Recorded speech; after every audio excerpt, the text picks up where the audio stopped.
Ақмақ, сенсің мен қызымды ұрдаған. Қызым, бір оз біз менен кеңешсең болады біле? Мама, сіз бар ер мақұл болбойт болчусуз. Конечно. Мен сен эмне? Моң үчүн төрөдүм беле? Бұл жалт болбоңуз, апа, кызыңызды бактылуу кылам. Рот закрой. Мен сага апа эмесмин. Чыгып турчу эшикке, мен кыз менен сүйлөшүп алайын. Биз бири-бирибизди сүйөбүз.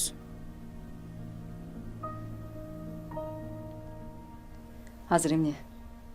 Сүйүү, күйүү деген заманбы эмне? Сен кичине көзүңдү чоңураак ачсаң боло. Өзүң теңдүүлөрдү карасаң боло. Эртең эле балалуу болосуңар. Троллейбуста балдар менен тыгылып-сыгылып жүргүң келеби? Сен ошону элестете аласыңбы? Мен мисалы